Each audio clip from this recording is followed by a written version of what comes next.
పొద్దున 5:30కి హాస్పిటల్కి వస్తే ఆయన ఇంటికి వెళ్ళేసరికి 11:30. సుమారు ఒక 4-5 గంటలు పడుకుంటే చాలా గొప్ప. రోజుకి మినిమం 120 మంది పేషెంట్స్ని ఓపీలో చూస్తూ 10 to 20 యావరేజ్గా మాట్లాడుతున్నాను సర్జరీస్ చేయడం ఆయన ప్రత్యేకత. ఇంత ఇదిగా నేను చెప్తున్నానంటే మీకు అర్థమయ్యే ఉంటుంది ఈ పాటికే. One of the leading cancer specialist, cancer surgeons in Hyderabad, and I have to tell it in the nationwide అని చెప్పొచ్చు. And he's none other than doctor Mohan Vamsi garu ఉన్నారు మనతో ఇవాళ సూపర్ డాక్టర్ సిరీస్తో. సార్ నమస్తే. నమస్తే అండి. ఎలా ఉన్నారు సార్? సార్ యాక్చువల్లీ క్యాన్సర్కి సంబంధించి పేషెంట్స్కి ట్రీట్మెంట్ అందించడంలో గత 30 సంవత్సరాలుగా మీరు పెట్టినటువంటి ఎఫర్ట్స్ ఒక్కసారి వెనక్కి తిరిగి చూసుకుంటే సార్, ఇదే నా లైఫ్ మిషన్ అని మీకు ఆ డిఫైనింగ్ మూమెంట్ ఎప్పుడు అనిపించింది సార్? సో క్యాన్సర్ అంటే ఆ రోజుల్లో way back in 1990s nobody was interested in taking up this subject. Cancer అనగానే చాలామంది క్యాన్సర్ పేషెంట్స్ని ఆపరేట్ చేస్తే my own boss in JIPMER Pondicherry said, అరే why do want to choose cancer surgery? You operate on cancer patients, they die of metastasis. You operate on cancer patients, they come back with disease recurrence. అని నన్ను భయపెట్టారు. You will get frustrated in your life. ఆయన doctor Mehta అని use a professor of surgery in Pondicherry JIPMER where I studied. నేను MBBS MS కూడా అక్కడే చేశాను పాండిచేరిలో. ఆయన అన్నారు అన్నమాట. So cancer surgery is for older people like me, not for younger people like you. నువ్వు చాలా ఫ్రస్ట్రేషన్కి గురవుతావు వీళ్ళందరినీ చూసి, క్యాన్సర్ తిరిగి రావటం, క్యాన్సర్ పేషెంట్స్ చనిపోవటం చూసి అని ఆ రోజుల్లో అన్నారు నాతో. అయినప్పటికీ I was very keen cancer surgery చేయాలని ఆ రోజుల్లోనే అనుకున్నాను అనమాట, వే బ్యాక్ ఇన్ 1990s. ఎందుకు సార్ ఆయన మిమ్మల్ని డిమోటివేట్ చేసిన? Why only cancer? ఆ రోజుల్లో క్యాన్సర్ ప్రోగ్నోసిస్ అలానే ఉండేది. క్యాన్సర్కి ఇంత అడ్వాన్స్ ట్రీట్మెంట్స్ ఉండేవి కావు. సో ఆ రోజుల్లో అక్కడ పాండిచేరిలో క్యాన్సర్ ఇన్సిడెంట్స్ కూడా చాలా ఎక్కువ ఉండేది. క్యాన్సర్ పేషెంట్స్ ఎక్కువగా జిప్మార్ పాండిచేరికి వచ్చేవాళ్ళు అనమాట. So it was challenging, very challenging. Major surgeries, 6 to 8 hour surgeries, ఒక ఆర్గన్ని తీసేయటం, ఆ తర్వాత వాళ్ళని జాగ్రత్తగా రేడియేషన్, కీమోథెరపీ ఇవ్వడం చాలా ఛాలెంజింగ్గా ఉండేది. So that was very interesting to me. So అందుకే ఎంఎస్ అయిపోగానే ఇమీడియట్గా నేను ఆర్డీఆర్ క్యాన్సర్ ఇన్స్టిట్యూట్ ఎంట్రన్స్ రాసి అక్కడ సీట్ తెచ్చుకోవడం. MCh surgical oncology prestigious institute in the country, cancer institute అడియార్లో నేను నా పోస్ట్ గ్రాడ్యుయేషన్ చేయడం జరిగింది. Sir cancer treatment, cancer prognosis మీరు చెప్పినట్లు చాలా ఛాలెంజింగ్గా ఉన్నప్పటికీ ఈక్వల్గా టైరింగ్గా కూడా అనిపించిందా సార్ ఎప్పుడన్నా? Very tiring madam. చాలాసార్లు చాలా ఫ్రస్ట్రేటింగ్గా కూడా ఉంటుంది. ఎంతో కష్టపడి ఆపరేషన్ చేస్తాము, దానికి కీమోథెరపీ ఇస్తాము, రేడియోథెరపీ ఇస్తాము, ఫస్ట్ ఫాలోఅప్లోనే జబ్బు తిరిగి రావడం జరుగుతుంది. మా సీనియర్ సర్జన్ ఒక ఆయన చెప్పారు, the unpredictable biological behaviour of the cancer makes the most predictable treatment unpredictable. అంటే మనం ఎంతో కష్టపడి ఆ క్యాన్సర్ బిహేవియర్ ఎలా ఉంటుందంటే మనం అసలు ప్రెడిక్ట్ చేయలేము. ఎంతో కష్టపడి దానికి మనం వైద్యం చేసినప్పటికీ కూడా తిరిగి వస్తుంటాయి. అప్పుడు చాలా ఫ్రస్ట్రేటింగ్గా ఉంటుంది, డిప్రెసింగ్గా కూడా ఉంటుంది. ఏంటి సార్ యూజువల్గా ఒక పేషెంట్ బాధతో డాక్టర్ దగ్గరికి వస్తాడు, కానీ డాక్టర్కి కూడా డిప్రెషన్ ఉంటుంది, డాక్టర్ కూడా ఫ్రస్ట్రేటెడ్గా ఫీల్ అవుతారు, డాక్టర్ కూడా స్ట్రెస్ ఫీల్ అవుతారు అని చాలా తక్కువ మంది అర్థం చేసుకుంటారు. Quite stressful to doctors and cancer surgeons. Absolutely sir, I agree. చాలాసార్లు తిరిగి వచ్చినప్పుడు వాళ్ళకన్నా మాకు ఎక్కువ బాధ ఉంటుంది. అంటే వాళ్ళకు ఉండదని కాదు, మాకు కూడా డిప్రెసింగ్గా ఉంటుంది. రిపోర్ట్ వచ్చినప్పుడు వాళ్ళు పోస్ట్ ఫాలోఅప్ వస్తారు, మార్నింగ్ వాళ్ళని ఎగ్జామిన్ చేసి స్కాన్ రాయడం జరుగుతుంది. ఆ స్కాన్ రిపోర్ట్ తీసుకొచ్చినప్పుడు మేము కూడా మనసులో అమ్మో దేవుడా వీరికి వీరికి రికరెన్స్ రాకూడదు అనుకొని ఓపెన్ చేస్తుంటాం రిపోర్ట్. మేము కూడా మాకు కూడా చాలా టెన్షన్తో ఉంటుంది. ఎట్లా sir, how do you deal with all this stress sir? Being a doctor, ఇంకొకళ్ళకి ఆన్సర్ చెప్పాలి, ఈక్వల్గా మీకు స్ట్రెస్ ఉంటుంది, మీలో కూడా హ్యూమన్ యాంగిల్ ఉంటుంది. డెఫినెట్గా apart from all these things ఒక 100 సంఖ్యలో పేషెంట్స్ ని రోజు చూస్తూ ఉంటారు. ఏంటి సార్ మీకు మోటివేషన్ ఫ్యాక్టర్ ఏంటి? How do you destress yourself? మనకి I enjoy this profession. So మనకు ఒక బాధ అంటూ ఏముండదు. ఇప్పుడు if you don't like some profession and you have to work, మనం పని చేయాలంటే మనకి స్ట్రెస్ఫుల్గా ఉంటుంది. ఇది నాకు పని చేయడమే హాబీ. నాకు ఇది స్ట్రెస్ఫుల్గా ఉండదు. ఇది రోజు మార్నింగ్ ఓపీకి వెళ్ళి 100 పేషెంట్స్ చూస్తే నాకు చాలా హ్యాపీగా ఉంటుంది. That it self is meditation for me. This is what the younger generation has to learn from you sir. 8 o'clock ఓపీకి వెళ్తే 1 o'clock అయ్యే వరకు టైం తెలియదు. కడుపులో కొంచెం ఆకలి స్టార్ట్ అయితే 1 o'clock అప్పుడు 1 అయిందా అని టైం చూస్తాను. అద్భుతం సార్, అందుకనే మీరు దేవుడు. టైం తెలియదు మాకు. Right sir. అక్కడ చూస్తూనే ఉంటాను హ్యాపీగా. సార్ పాండిచ్చేరి నుంచి మీరు చేసినటువంటి ఇంటర్నేషనల్ స్టడీస్, అక్కడ ప్రాక్టీస్ చేయడం, ఆ యూనివర్సిటీస్కి వెళ్ళడం, ఫ్రాన్స్ కూడా వెళ్ళి చదువుకున్నారు. సో నేషనల్ వైడ్ అండ్ అంటే గవర్నమెంట్ హాస్పిటల్స్లో పనిచేశారు మీరు, ఇంటర్నేషనల్ హాస్పిటల్స్లో మీ వర్క్ ఎక్స్పీరియన్స్ ఉంది. అక్కడ నుంచి కమింగ్ బ్యాక్ టు ఒమేగా ఈ మొత్తం మీ యొక్క సైకిల్ చూసుకుంటే సార్, మీ కెరియర్ సైకిల్ చూసుకుంటే, వన్ బిలీఫ్ మీ ప్రాక్టీస్లో, this philosophy is my driving force అని మీరు నమ్మే ఫిలాసఫీ ఏంటి సార్? సో ఏమీ ట్రీట్మెంట్ చేయలేనప్పుడు కూడా చాలాసార్లు పేషెంట్ కొంచెం ఓపిక్గా వాళ్ళతో సానుభూతితో మాట్లాడితే డెఫినెట్గా వాళ్ళ కాన్ఫిడెన్స్ని గెయిన్ చేస్తే వాళ్ళు చాలా కాలం బతికేస్తారండి. వాళ్ళకి ట్రీట్మెంట్ ఇవ్వలేకపోయినా చాలు, వాళ్ళకి ధైర్యం చెప్పి నమ్మకం చెప్పి వాళ్ళకి మనం ఆ డిసీజ్ని ఫేస్ చేసేటట్టు చేయగలిగితే వాళ్ళు చాలా కాలం బతికేస్తారు. చాలాసార్లు లేట్ స్టేజ్ క్యాన్సర్ పేషెంట్స్లో ట్రీట్మెంట్ ఏముండదు. చాలామంది చెప్తారు నువ్వు కొన్ని వారాలు బతావు, కొన్ని నెలలు బతావు, ఇంటికి వెళ్ళిపోమని. మన దగ్గరికి వచ్చినప్పుడు వాళ్ళు ఎంతో ఆశతో వచ్చినప్పుడు వాళ్ళకి ఎంతో ధైర్యం చెప్పాలి మనం. ఈ క్యాన్సర్ నేను ఒకటి గట్టిగా నమ్ముతానండి, పేషెంట్ కనుక డాక్టర్ మీద నమ్మకం ఉంటే ఖచ్చితంగా ట్రీట్మెంట్ తీసుకోకపోయినా గెలిచేస్తాడు ఆయన. What is important is that confidence, that faith. అది ఉండాలి పేషెంట్కి. ఫెయిత్ కనుక ఉంటే ఖచ్చితంగా గెలుస్తారండి. రేపు పొద్దున చనిపోయేవాడికి కూడా మీ అబ్బాయి అమెరికా నుంచి ఒక మెడిసిన్ తెప్పించారని చెప్పి తులసి తీర్థం నోట్లో పోయండి, ఆయన చాలా కాలం బతుకుతాడు. ఈ నమ్మకమే మోస్ట్ ఇంపార్టెంట్. నమ్మకం, ఆ నమ్మకం అనేది చాలా ఇంపార్టెంట్. ధైర్యంగా ఉంటే దేన్నైనా జయించవచ్చు. మానసికంగా మనం ధైర్యంగా ఉంటే ఏ ప్రమాదాన్నైనా నివారించవచ్చు. సో అన్ని జబ్బులకి మూల కారణం ఈ మానసిక అశాంతత, మానసికంగా ప్రశాంతితో లేకపోవటం, ఇదే మూల కారణం అండి. అందుకనే సార్ మీరు సర్జరీ చేసిన పేషెంట్స్ని మీ హాస్పిటల్స్లో పొద్దున వెళ్ళి విజిట్ చేస్తారు, సాయంత్రం వెళ్ళి పలకరిస్తారు, ఖచ్చితంగా డాక్టర్ గారు వచ్చి మాతో మాట్లాడతారు, అదే మాకు ధైర్యం అని చెప్తూ ఉంటారు అందరూ. చాలా మంది చెప్తారు ఈ మాట. ఖచ్చితంగా చూడాలి వాళ్ళని. పేషెంట్కి ప్రతి ఫాలోఅప్లో కూడా చూస్తాను. 20 ఏళ్ళ తర్వాత వాళ్ళు వచ్చినా ఖచ్చితంగా నేనే చూస్తాను. అద్భుతం సార్, అందుకనే మీరు పేషెంట్స్ పాలిట దేవుడు. అంతే, వాళ్ళందరూ నాకు బాగా గుర్తుంటారు, వాళ్ళ పేర్లు కూడా గుర్తుంటాయి, వాళ్ళు ఏ ఊరి నుంచి వచ్చారో గుర్తుంటారు, వాళ్ళ ఫ్యామిలీ మెంబర్స్ కూడా గుర్తుంటారు. అడుగుతాను మీ హస్బెండ్ రాలేదేంటి, వాళ్ళు మీ సన్ రాలేదేంటి అని. మా బాబోయ్, అసలు hats off sir, hats off మీకు. సార్ ఇన్ని లక్షల మంది పేషెంట్ స్టోరీస్లో one patient story which is still ringing in your mind, and అసలు ఆ పేషెంట్ కోసం మీరు చాలా కష్టపడ్డారు, ఎఫర్ట్స్ పెట్టారు, అండ్ యూ మేడ్ ఇట్ అని చెప్తే ఏ ఎక్స్పీరియన్స్ మీ కెరియర్లో షేర్ చేసుకుంటారు? చాలా మంది పేషెంట్స్ ఉంటారండి అలా. Every day is a challenge. చాలా మంది పేషెంట్స్ ఉంటారు. If you have to name one single which is close to your heart, ఇవాల్టికి కూడా పేషెంట్కి మనసు పెట్టి చేస్తాం. అలా ఉంటే అదర్వైజ్ చాలా మనసు పెట్టి ఆ పేషెంట్కి ట్రీట్మెంట్ చేయాలి, ఆ పేషెంట్కి ఎంతో డెఫినెట్గా ఈ patient has to win over the cancer అని మనం ఎంతో కష్టపడినా కూడా ఆ పేషెంట్ తనకున్న మానసిక అశాంతి వలన వీ లాస్ట్ హిమ్. అలాంటి గుర్తుంటాయి. ఫీల్ అయ్యారా సార్ అలాంటివి? చాలాసార్లు ఫీల్ అయ్యాను. ఒక ఇన్స్టెన్స్ చెప్పండి సార్. అంటే we can't name him, but ఒక యంగ్ మ్యాన్ కండి. ఈ had a man, is a male breast cancer patient. ఎంతో ప్రేమతో ఎంతో ఓపిక్గా అతనితో కూర్చొని అతనికి మనం ఎంతో కష్టపడి నేను మా టీం అంతా కలిసి ట్రీట్మెంట్ ఇచ్చాం. చాలా వరకు గెలిచారు. కొన్నాళ్ళ తర్వాత కొంచెం రికరెంట్ స్టార్ట్ అయింది.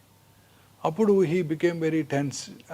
He became he had lot of mental disturbance. దాంతో అతను చాలా డిస్టర్బెన్స్కి లోనై then he went off somewhere, he went to another centre in US and all that. So that was quite depressing అండి. సో మీరు కూడా చాలా ఫీల్ అయ్యారా సార్? డెఫినెట్గా తిరిగి వచ్చినప్పుడు ఫీల్ అయ్యాము. అతని పాపం మానసిక ప్రశాంతత లేకపోవడం వలన వి లాస్ట్ హిమ్. అయ్యో సార్, ఏంటి సార్ మేల్కి కూడా బ్రెస్ట్ క్యాన్సర్ వస్తుందా సార్? రావచ్చండి, మెన్లో కూడా బ్రెస్ట్ క్యాన్సర్ వస్తుంది. ఎట్లా సార్, అసలు ఎప్పుడు వినలేదు మెన్లో కూడా బ్రెస్ట్ క్యాన్సర్. బ్రెస్ట్ టిష్యూ మన మెన్లోను స్త్రీల్లో కూడా ఉంటుంది. స్త్రీల స్త్రీల హార్మోన్స్ వల్ల బాగా డెవలప్ అవుతుంది, పురుషుల్లో అది డెవలప్ అవ్వదు. సో పురుషుల్లో కూడా రావచ్చు బ్రెస్ట్ క్యాన్సర్. చాలాసార్లు నెగ్లెక్ట్ చేయబడుతుంది. పురుషుల్లో నాకెందుకు వస్తుందని అశ్రద్ధ చేస్తుంటారు, అందువల్ల అశ్రద్ధ చేయబడుతుంది. పురుషుల్లో ఫ్యాట్ టిష్యూ కూడా ఉండదు, అందువల్ల డైరెక్ట్గా మజిల్లోకి వెళ్ళిపోతుంది, తొందరగా లేట్ స్టేజ్కి పాకిపోతుంది. అయ్యో. సో అందుకే పురుషులు చాలా కేర్ఫుల్గా ఉండాలి. పురుషుల్లో కూడా రావచ్చు, స్త్రీలలో ఎక్కువ వస్తుంది, బట్ పురుషుల్లో కూడా రావచ్చు. పురుషుల్లో కూడా నిప్పుల కింద కానీ ఏరియాల కింద కానీ గడ్డ కనుక ఉన్నట్టయితే అశ్రద్ధ చేయకుండా వెంటనే డాక్టర్ దగ్గరికి చూపించుకోవాలి. సార్ నాకు ఇది ఒక బిగ్గెస్ట్ టేక్ అవే ఇవాళ మన ఇంటర్వ్యూకి, పురుషుల్లో కూడా బ్రెస్ట్ క్యాన్సర్ రావచ్చు. అమ్మ బాబోయ్, వస్తుంది, చాలా కామన్గా చూస్తుంటాం. నెలకి 1-2 కేసులు ఖచ్చితంగా చూస్తుంటాను ఇప్పటికీ. బాబోయ్.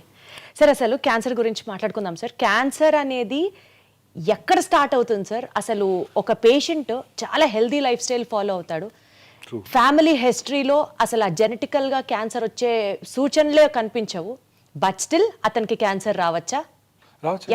ఎక్కడ స్టార్ట్ అవుతుంది సార్ క్యాన్సర్? క్యాన్సర్ అనేది మన శరీరంలో ఉన్న కోట్లాది కణజాలంలో ఏదో ఒక కణం అప్రతీతంగా పెరిగిపోవటాన్ని క్యాన్సర్ అంటారు. నార్మల్గా బాడీలో రెగ్యులేటరీ మెకానిజమ్స్ ఉంటాయి. ముక్కు ఈ సైజ్ దాకా వచ్చి ఆగిపోతుంది, చెవి ఇక్కడ దాకా పెరిగి ఆగిపోతుంది. క్యాన్సర్ ఆ రెగ్యులేటరీ మెకానిజమ్స్ దాటి పెరిగిపోతూ ఉంటుంది.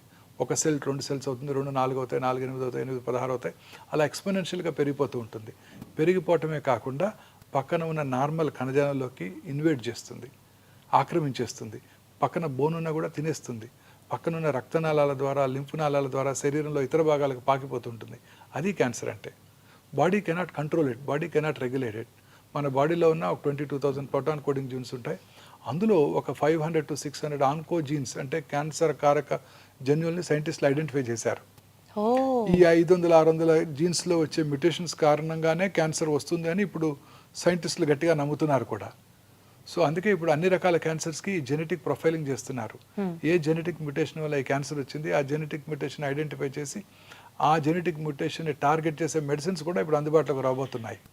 ఇంకా స్టిల్ రిసర్చ్ స్టేజ్లోనే ఉంది. రీసెర్చ్ స్టేజ్లో ఉంది. ఫ్యూచర్ అంతా ఇలానే ఉండబోతోంది. ప్రతి క్యాన్సర్ పేషెంట్కి ఏ మ్యూటేషన్ వల్ల ట్రీట్మెంట్ ఈ జబ్బు వచ్చింది ఐడెంటిఫై చేసి ఆ మ్యూటేషన్ని టార్గెట్ చేసే డ్రగ్స్ని కనుక మనం ఇవ్వగలిగినట్టయితే ఆ క్యాన్సర్ని కంట్రోల్ చేయడానికి అవకాశం ఉంటుంది. అచ్చా, ఓకే. సో ఇలా ఏదో ఒక మ్యుటేషన్ వల్ల మన బాడీలో మ్యుటేషన్స్ వస్తూనే ఉంటాయి. ప్రతి నార్మల్ ఇండివిజువల్ కూడా మ్యుటేషన్స్ జరుగుతూనే ఉంటాయి. కానీ ఆ మ్యుటేషన్స్ నలిఫై చేసే కెపాసిటీ మన బాడీ ఇమ్యూన్ మెకానిజమ్స్కి ఉంటుంది. మన ఇమ్యూన్ మెకానిజమ్స్ ఎప్పుడైతే దెబ్బతిన్నప్పుడో, మన ఇమ్యూనిటీ తక్కువగా ఉన్నప్పుడో ఆ మ్యుటేషన్స్ టేక్స్ అప్పర్ హ్యాండ్, పై చేయి తీసుకొని అవి క్యాన్సర్గా మారతాయి. అసలు మ్యుటేషన్ ఎందుకు జరుగుతుంది సార్ బాడీలో? తెలియదు, బాడీలో జరుగుతూ ఉంటుంది మ్యుటేషన్స్. దానికి మనకేం సంబంధం లేదు, that we can't control it. But ఆ మ్యుటేషన్ కంట్రోల్ చేసే కెపాసిటీ మనలో ఉంది. వండర్ఫుల్ సార్, అసలు హ్యూమన్ ఫిజియాలజీ. ఆ కెపాసిటీ మనలో ఉంది. ఆ కెపాసిటీ దెబ్బతిన్నప్పుడు ఈ cancer takes upper hand, cancer వచ్చేస్తుంది. సో ఆ మ్యుటేషన్ని నలిఫై చేసే, మ్యుటేషన్ని నిలుపుదల చేసే కెపాసిటీ మన బాడీ యొక్క రోగనిరోధక శక్తి. మన బాడీ రోగనిరోధక శక్తి ఎప్పుడు బాగుంటుంది? మనం హ్యాపీగా ఉన్నప్పుడు బాగుంటుంది.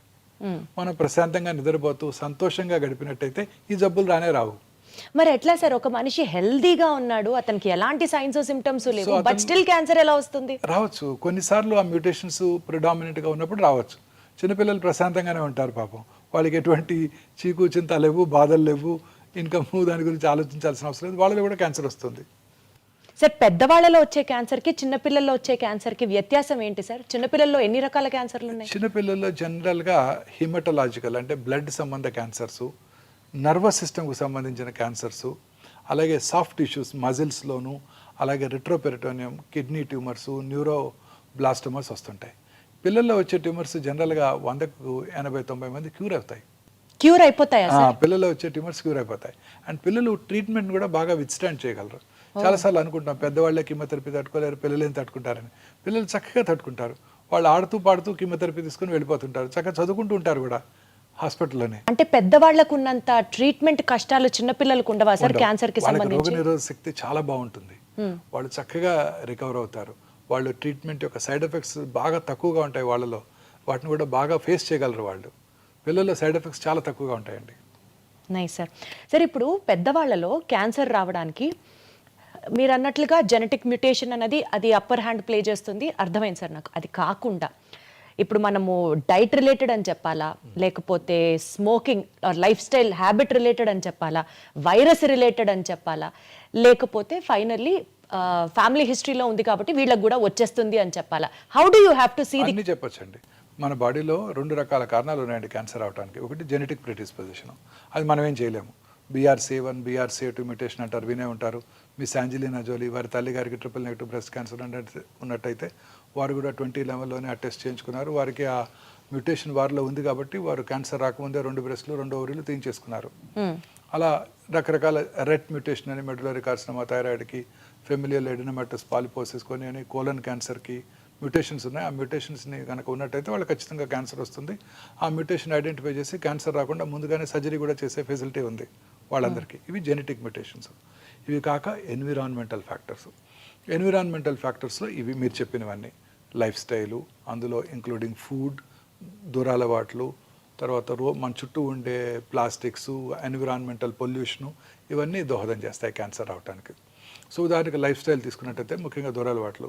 స్మోకర్స్లో మనందరికీ తెలుసు ఎటువంటి క్యాన్సర్స్ వస్తాయో. స్మోకింగ్ చేసిన ఫ్యూ సెకండ్స్లోనే ఆ స్మోక్లో ఉన్న, టొబాకోలో ఉన్న 400-500 కార్సినోజన్స్ అంటే క్యాన్సర్ కారక పదార్థాలు మన బ్లడ్లోకి వెళ్ళి బాడీలో అన్ని భాగాల్లోనూ క్యాన్సర్ కలగజేస్తాయి. ఆల్కహాల్ తీసుకునే వాళ్ళలో కూడా క్యాన్సర్ వచ్చే అవకాశాలు ఎక్కువగా ఉంటాయి. ఈ రెండే కాకుండా ఇంకా మిగతా దురలవాట్ల వల్ల కూడా అనేక రకాల క్యాన్సర్స్ వస్తున్నాయి.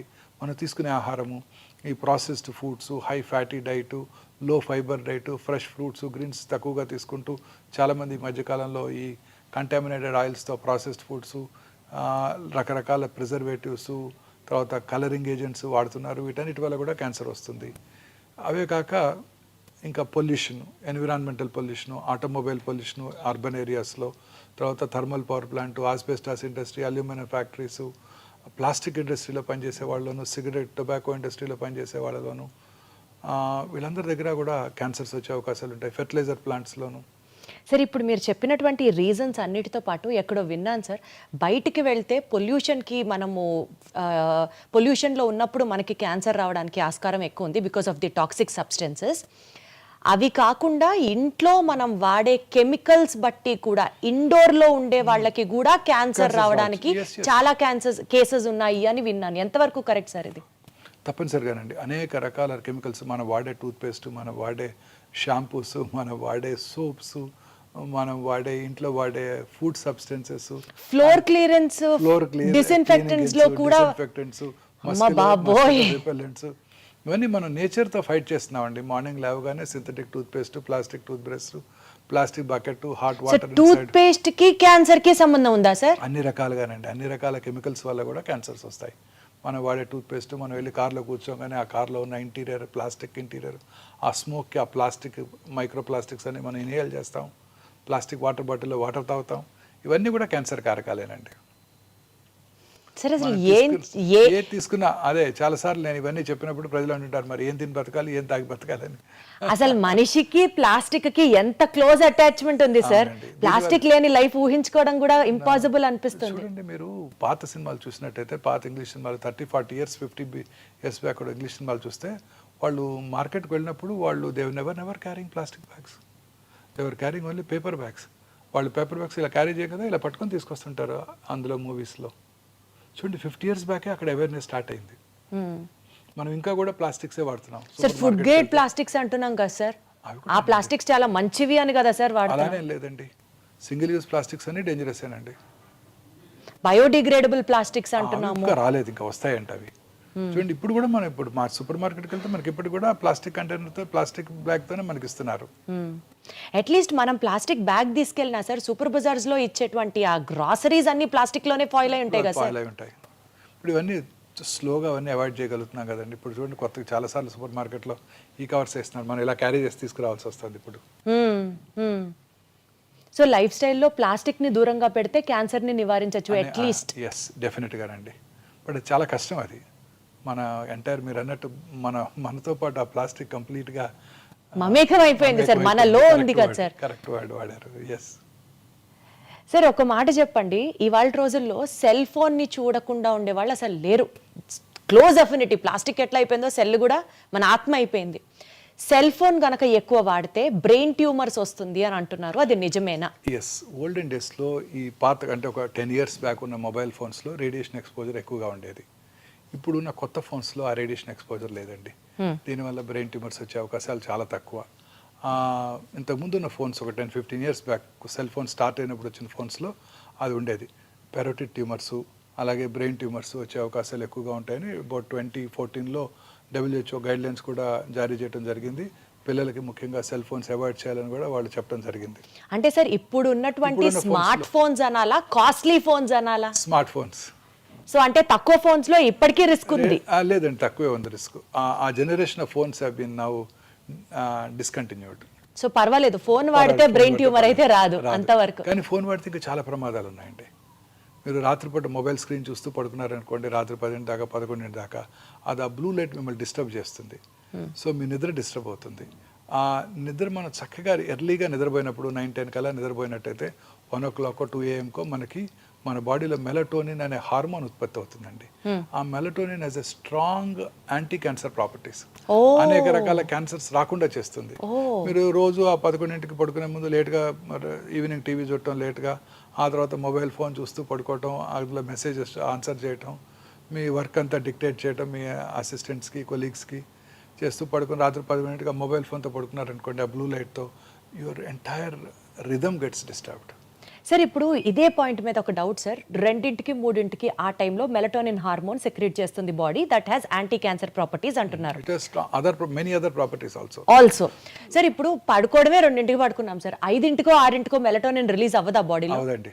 మనకి ఆ ప్రశాంతత నిద్ర, ఆ రిథం కావాలి. పగలు పని చేయటం, రాత్రి ఎర్లీగా పడుకోవటం, ఎర్లీగా డిన్నర్ చేయటం, 8-9 గంటల టీవీ పూర్తిగా. 2ంటికి పడుకొని 10ంటికి లేస్తాం, శుభ్రంగా 8 గంటలు మేము పడుకున్నాంగా అంటారు. లేదండి, that will not have the same effect. మన బాడీకి ఒక రిథం ఉందండి.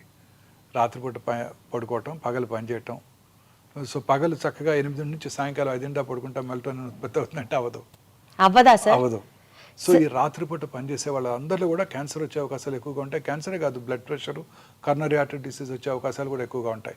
బ్రెస్ట్ క్యాన్సర్ వచ్చే అవకాశాలు స్త్రీలలో ముఖ్యంగా ఈ రాత్రిపూట అంతా బీపీఓ కంపెనీస్లో పనిచేస్తుంటారు, టాల్ టవర్స్లో, వెల్ లిట్ టవర్స్లో, వాళ్ళలో అసలు మెలటోనిన్ ఉత్పత్తి అవ్వదు. వాళ్ళకి క్యాన్సర్స్ వచ్చే అవకాశాలు, అనేక రకాల ఎలిమెంట్స్ వచ్చే అవకాశాలు కూడా చాలా ఎక్కువ. అంటే నిద్రకి క్యాన్సర్కి కూడా సంబంధం ఉందంటారు అయితే? నిద్రపోతే క్యాన్సరే రాదు. సంతోషం, మంచి నిద్ర అంటే ఎలా ఉంటుంది సార్? ఈ జనరేషన్ అడిగే క్వశ్చన్ అది. నాకు తెలీదు. నేను పడుకునే సరి 11:30 అయిపోతుంది. క్యాన్సర్ ని చూసే డాక్టర్కే నిద్ర లేదు 4-5 అవర్స్ అంటే ఎట్లా సార్ మరి? బట్ స్టిల్ ఆ 4-5 అవర్స్ మీరు సాటిస్ఫాక్షన్ తో, కంటెంట్మెంట్ తో పడుకుంటారు. సో మీ నిద్రకు అసలు ప్రైస్లెస్. లేదండి, అందులో కూడా కాల్స్ వస్తాయి, పేషెంట్స్ ఫోన్ చేసేస్తుంటారు.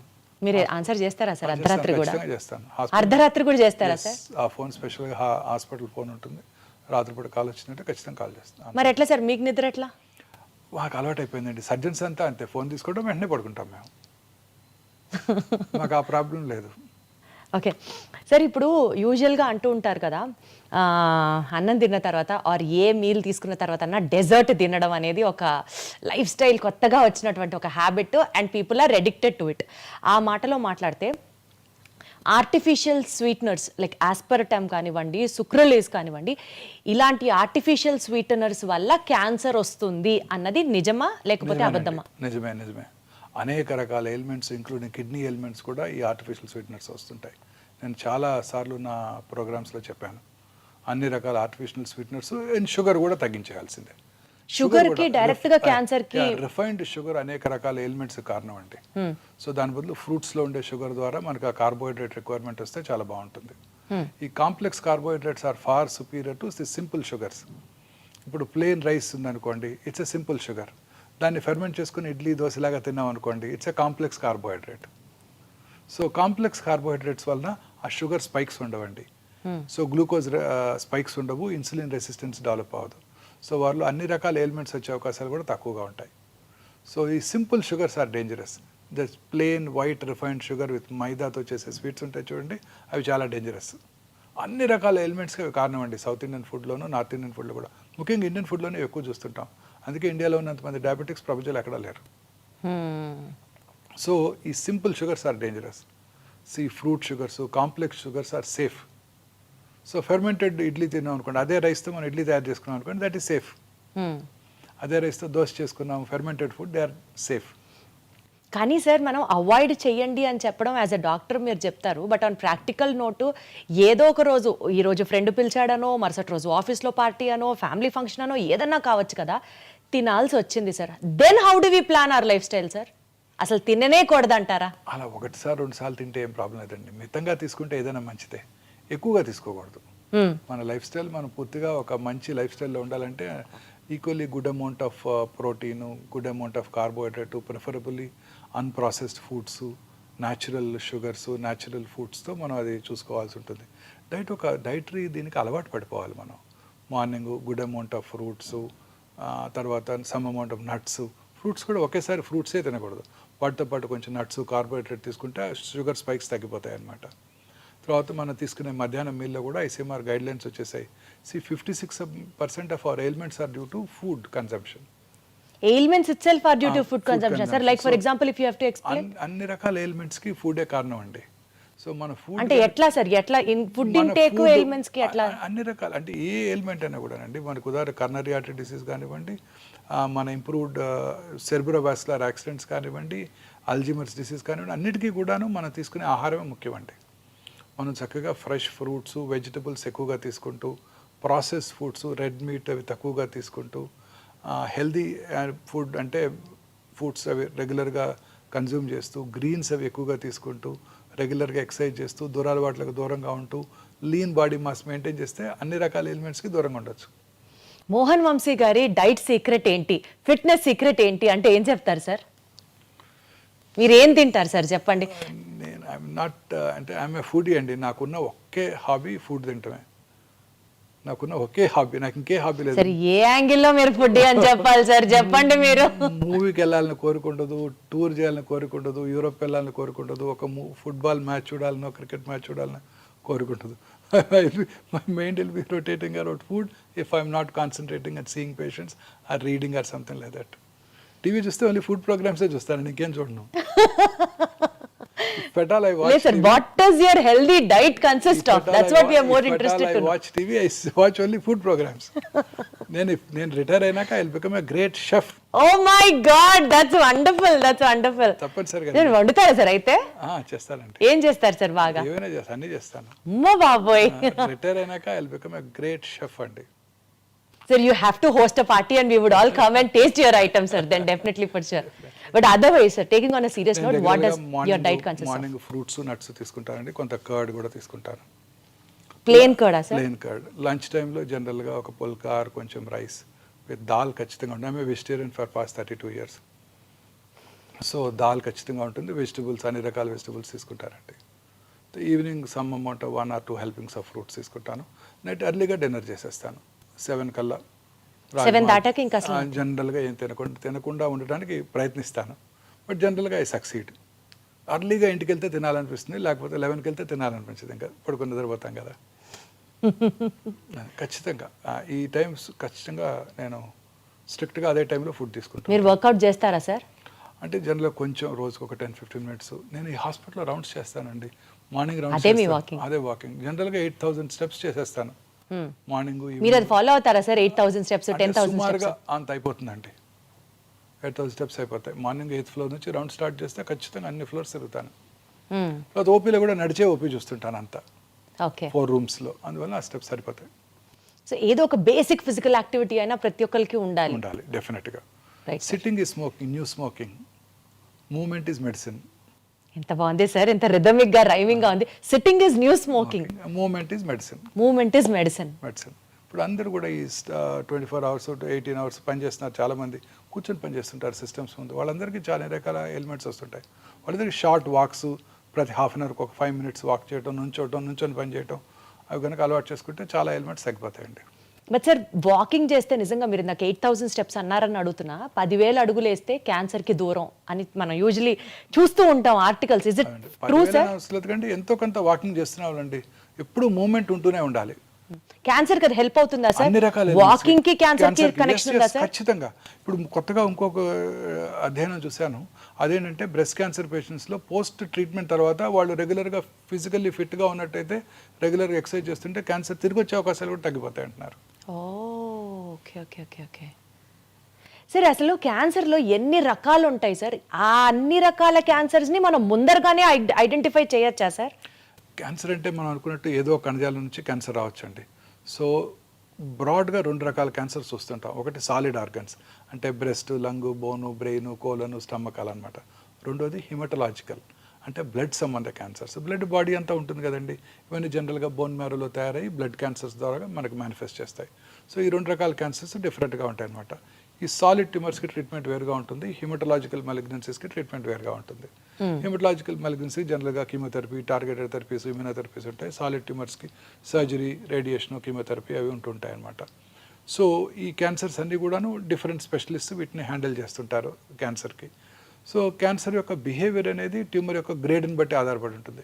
చాలామందికి ఒకే రకమైన క్యాన్సర్. ఒకసారి నాకు ఒక పేషెంట్ వచ్చారు, ఒక 20 years బ్యాక్ నేనే ఆ పేషెంట్కి బ్రెస్ట్ క్యాన్సర్ సర్జరీ చేశాను. అప్పుడు సర్జరీ అయిపోయిన వెంటనే అది అప్పుడు oestrogen receptor, progesterone receptor positive breast cancer. Surgery అయిన వెంటనే వాళ్ళకి కొంచెం లోకల్ రేడియేషన్ ఇవ్వడం జరిగింది. ఆ రోజుల్లో చిన్న టెక్నాలజీ తక్కువగా ఉండేది, పెద్ద కాస్ట్లీ ట్రీట్మెంట్ ఉండేది కాదు. ఆ తర్వాత చిన్న ట్యాబ్లెట్ తీసుకున్నారు, 16 ఏళ్ళు 17 ఏళ్ళు బ్రతికేశారు. 17 ఏళ్ళ తర్వాత రెండో బ్రెస్ట్లో క్యాన్సర్ వచ్చింది. ఈసారి cancer oestrogen receptor, progesterone receptor negative cancer. అంటే హార్మోన్ థెరపీకి లొంగదని అర్థం, అగ్రెసివ్ ట్యూమర్ అని అర్థం. తర్వాత HER2 న్యూ రిసెప్టర్ అని ఇంకోటి ఉంటుంది, అది టార్గెటెడ్ థెరపీ, అది పాజిటివ్ వచ్చింది. సో ఈసారి సర్జరీ తర్వాత ఎక్స్పెన్సివ్ రేడియేషన్ ఇవ్వాల్సి వచ్చింది. లెఫ్ట్ సైడెడ్ క్యాన్సరు, కొంచెం స్పెషలైజ్డ్ రేడియేషన్, హార్ట్ని ప్రొటెక్ట్ చేయడానికి ఆ టార్గెటెడ్ థెరపీకి లక్షలు ఖర్చు అయింది. అయినా కానీ ఒక 2 yearsలో తిరిగి వచ్చేసింది. మళ్ళీ తిరిగి వచ్చింది అట్ సైడ్ కూడా. అర్రే. సో అప్పుడు పేషెంట్ నన్ను అడిగారు, అప్పుడేమో జస్ట్ ఒక 40-50,000 రూపీస్తో ట్రీట్మెంటే అయిపోయింది, 17 ఏళ్ళు హ్యాపీగా ఉన్నాను, ఇప్పుడు 40-50 lakhs ఖర్చు పెట్టాను, అయినా కానీ 2 yearsలో తిరిగి వచ్చింది డాక్టర్ గారు అని అడిగారు నన్ను. సో ప్రతి క్యాన్సర్ యొక్క బిహేవియర్ వేరుగా ఉంటుంది. So cancer behaviour is more important. Cancer grade అంటే tumour grade, tumour how aggressive the tumour is అనేది మనకి చాలా ఇంపార్టెంట్. ఎట్లా తెలుస్తుంది సార్? అది there are test for that. అచ్చా. ఎవ్రీ క్యాన్సర్కి ఏ రకమైన క్యాన్సర్స్ అగ్రెసివ్గా బిహేవ్ చేస్తే దానికి కావాల్సిన మార్కర్స్ ఉన్నాయి. ఉదాహరణకి breast cancer torrs, HER2 receptor, proliferative index, అలా అన్ని క్యాన్సర్స్కి మార్కర్స్ ఉంటాయి. అట్లా కొన్ని క్యాన్సర్స్ అగ్రెసివ్గా బిహేవ్ చేస్తాయి, కొన్ని స్లోగా పెరుగుతూ ఉంటాయి. స్లోగా పెరిగే క్యాన్సర్ లేట్ స్టేజ్లో ఉన్నా చాలా కాలం బ్రతికేస్తారు. అగ్రెసివ్గా ఉండే క్యాన్సర్స్ ఎర్లీ స్టేజ్లో వచ్చినా తిరిగి వచ్చే అవకాశాలు ఎక్కువగా ఉంటాయి. జనరల్గా అది అగ్రెసివా నాన్ అగ్రెసివా అని కూడా టెస్ట్లో మనకు తెలుస్తుందా sir? Yes, very correct, true, very true, తెలిసిపోతుంది. Oh wow. సో జనరల్గా చిన్న వయసులో వచ్చే క్యాన్సర్స్ అంటే 20 to 40 years మధ్యలో వచ్చే క్యాన్సర్స్ అగ్రెసివ్గా ఉంటాయి, ఎక్సెప్ట్ థైరాయిడ్. పెద్ద వయసులో వచ్చే క్యాన్సర్ స్లోగా పెరుగుతాయి. థైరాయిడ్ క్యాన్సర్ కాదు కదా సార్? Except thyroid. థైరాయిడ్లో కూడా క్యాన్సర్స్ వస్తాయండి, very common.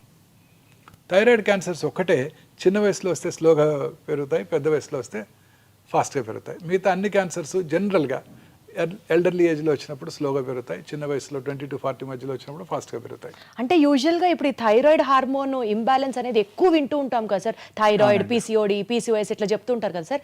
So thyroid deficiency or hyper activeness of thyroid gland might also lead to cancer. లేదండి, అది వేరు, టోటలీ వేరు. ఇది ఫిజియలాజికల్. థైరాయిడ్ చాలామంది నాకు చెప్తుంటారు నాకు థైరాయిడ్ ఉందని. థైరాయిడ్ అందరికీ ఉంటుంది, కొన్నిసార్లు ఎక్కువ పనిచేస్తుంది, హైపర్ ఫంక్షనింగ్ వేరు అన్నట్టు, కొన్నిసార్లు అసలు పనిచేయదు. నడి వయసులో చాలా మంది లేడీస్లో ఈ ప్రాబ్లం చూస్తుంటాం, హైపోథైరాయిడ్ అంటాం. సో అది వేరు, అది టోటలీ డిఫరెంట్. థైరాయిడ్ గ్లాండ్లో క్యాన్సర్ అవటం వేరు. థైరాయిడ్ గ్లాండ్ యొక్క ఫంక్షన్కి క్యాన్సర్కి సంబంధం లేదు మేడం.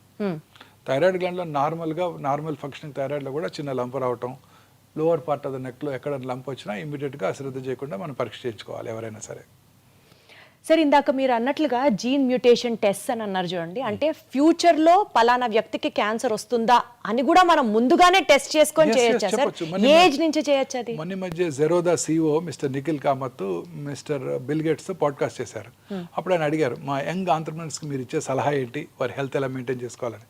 ఆయన ఏమన్నారు, నేను రెగ్యులర్గా స్క్రీనింగ్ చేసుకుంటాను, ఎవ్రీ ఇయర్ టెస్టులు చేయించుకుంటాను, రొటీన్ టెస్ట్, అన్ని రకాల టెస్టులు చేయించుకుంటాను, అండ్ వైటమిన్స్ రెగ్యులర్గా తీసుకుంటున్నాను, because there is no down side.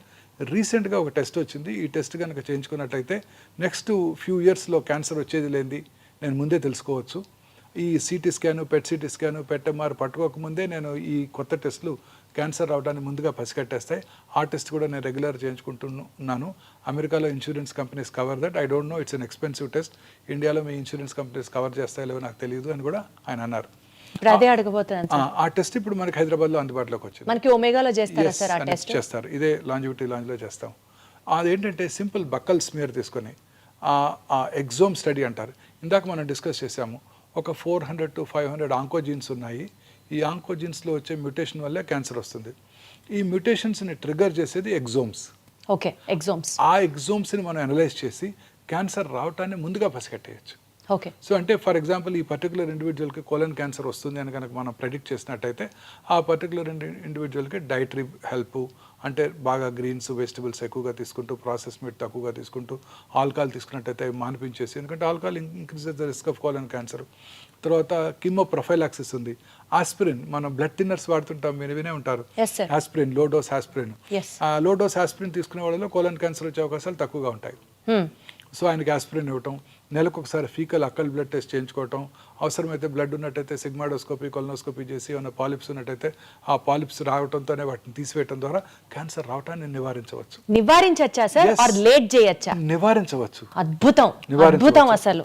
లేదా చిన్నగా క్యాన్సర్ ప్రీ క్యాన్సరస్ ఫేజ్లో ఉండగానే దాన్ని పట్టుకొని దాన్ని సర్జరీ కనుక చేసేస్తే మనం క్యాన్సర్ రాకుండా నివారించిన వాళ్ళం అవుతాం. అద్భుతం సార్. అలా ఉదాహరణకు ఒక స్త్రీకి బ్రెస్ట్ క్యాన్సర్ వస్తుందని ప్రెడిక్ట్ చేసామనుకోండి, రెగ్యులర్గా చెక్ చేసుకుంటూ ఉంటారు, వారు ఎలా పరీక్ష చేసుకోవాలో వారికి నేర్పిస్తాం. స్త్రీకి వారు పరీక్ష చేసుకున్నట్టయితే వారి యొక్క బ్రెస్ట్ మీద వారికి అవగాహన పెరిగి ఆ బ్రెస్ట్లో వచ్చే చిన్న చిన్న మార్పులను కూడా గ్రహించి డాక్టర్ నోటీస్కి తీసుకురావడం జరుగుతుంది. రెగ్యులర్గా అల్ట్రాసౌండ్ చేసుకోవటం, అవసరమైతే సంవత్సరానికి మ్యామోగ్రఫీ చేసుకోవటం, ఇంకా మధ్యలో డౌట్ ఉన్నట్టయితే MRI పరీక్ష చేసుకోవటం, ఇంకా అవసరమైతే PET-MR చేసుకోవటం ద్వారా క్యాన్సర్ ప్రీ క్యాన్సరస్ ఫేజ్లో ఉండగానే, లేకపోతే క్యాన్సర్ చిన్నగా సబ్ సెంటీమీటర్, 1 సెంటీమీటర్గా తక్కువగా ఉండగానే దాన్ని పట్టుకొని సర్జరీ చేసి తీసేస్తే క్యూర్ చేసేయగలుగుతాం. Excellent sir. సార్ ఏమంటారు సార్, ఆ టెస్ట్ ని ముందుగానే క్యాన్సర్ ఉందా లేదా, రావచ్చా లేదా? సింపుల్ ప్రెడిక్టివ్ క్యాన్సర్ స్క్రీనింగ్ అండి. ప్రెడిక్టివ్ టెస్ట్ అన్నమాట. ముందుగానే సింపుల్ బక్కల్ స్మియర్ తీసుకుంటాం. సార్ చాలా ఎక్స్పెన్సివ్ సార్ ఆ test? It cost about 1 lakh అండి. మరి అది నార్మల్ కామన్ పర్సన్ కి కూడా అందుబాటులో ఉండాలంటే ఎట్లా సార్? టైం పడుతుంది. ఏ టెస్ట్ అయినా మీకు తెలుసు కదా, ఇనిషియల్గా దానికి ఉంటుంది, తర్వాత దాన్ని స్లోగా నెంబర్ ఆఫ్ కంపెనీస్ డెవలప్ చేసిన కొలది కాస్ట్ తగ్గిపోతుంది. సో ప్రస్తుతం ఇవాళ రోజున చేయించుకోవాలి 86,000 to 1 lakh ఉందండి. ముందుగానే ప్రెడిక్ట్ చేయవచ్చు. ముందుగానే ప్రెడిక్ట్ చేయొచ్చు. ఇప్పుడు cancer treatment is become prohibitively expensive అండి. ఈ monoclonal antibodies, targeted therapies, I have to talk about that also sir. చాలా ఎక్స్పెన్సివ్ అండి. ఇవన్నీ ఇంపోర్టెడ్ మాలిక్యూల్స్ కదండి. సార్ ఇందాక మీరు ఒక మాట అన్నారు, బ్రెస్ట్ క్యాన్సర్కి సంబంధించి స్క్రీనింగ్ ప్రొసీజర్స్ అని. యూజువలీ సార్, అంటే నేను బ్రాడర్ పర్స్పెక్టివ్ అడుగుతున్నాను మిమ్మల్ని. ఇప్పుడు లేడీస్ వచ్చి మ్యామోగ్రామ్ చేయించుకోవాలి అన్నా, బ్రెస్ట్ క్యాన్సర్కి సంబంధించిన స్క్రీనింగ్ టెక్నిక్స్ చేయించుకోవాలి అని అన్నా, టెక్నీషియన్ దగ్గర నుంచి రేడియేషన్ రిపోర్ట్ చేసినటువంటి డాక్టర్ దాకా మేల్ ఉండొచ్చు, లేకపోతే వాళ్ళకి కొంచెం ఆ ఎంబరాస్మెంట్ ఉండొచ్చు స్క్రీన్ చేయించుకోవడానికి. ఇలాంటివన్నీ అవాయిడ్ చేయడానికి do we have any other means of? అన్ని హాస్పిటల్స్లో కూడా మ్యామోగ్రఫీ చేసేవాళ్ళు లేడీ టెక్నీషియన్సే ఉంటారు 100%. మేల్ టెక్నీషియన్ ఉండే అవకాశమే లేదండి. ఫీమేల్ టెక్నీషియన్సే ఉంటారు. తర్వాత అల్ట్రాసౌండ్ రూమ్లో కూడా అన్ని హాస్పిటల్స్లోనూ, నో ఎక్సెప్షన్స్, అన్ని హాస్పిటల్లో కూడా విమెన్ టెక్నీషియన్సే ఉంటారు. అద్భుతం. అంటే సార్ చాలా చోట్ల, చాలా మేజర్ హాస్పిటల్స్లో లేడీ డాక్టర్సే ఉంటున్నారు కూడా. ఇప్పుడు మా దగ్గర మెగా బ్రెస్ట్ క్లినిక్లో 100% లేడీ సర్జన్ ఉంటారు, లేడీ రేడియాలజిస్ట్ ఉంటారు, లేడీ టెక్నీషియన్స్ ఉంటారు, లేడీ అల్ట్రాసౌండ్ దగ్గర కూడా నర్సెసే అసిస్టెంట్గా ఉంటారు 100%. సో ఎస్పెషల్లీ ఆడవాళ్ళకి సంబంధించి ఈ బ్రెస్ట్ క్యాన్సర్, సర్వికల్ క్యాన్సర్ కి సంబంధించి కూడా ఎక్కడన్నా టెస్ట్ చేయించుకోవాలి, స్క్రీనింగ్ చేయించుకోవాలి అంటే ఫస్ట్ అక్కడ డాక్టర్స్ ఎవరు ఉంటారు, అయ్యో వాళ్ళకి ఇప్పుడు చూపించాలా అన్న ఒక చిన్న ఇన్హిబిషన్ తో ఆగిపోతూ ఉంటారు. అన్ని హాస్పిటల్లో లేడీ డాక్టర్సే ఉంటారండి, అన్ని మేజర్ హాస్పిటల్స్లో కూడా.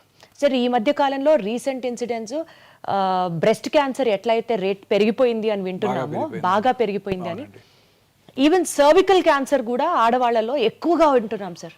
అవునండి, సర్వైకల్ క్యాన్సర్ ఇన్సిడెన్స్ తగ్గుతుందండి ఇప్పుడు బికాస్ ఆఫ్ ది వ్యాక్సిన్. అంటే not only because of the vaccine, hygiene, ప్రజల్లో అవగాహన పెరగటం వల్ల.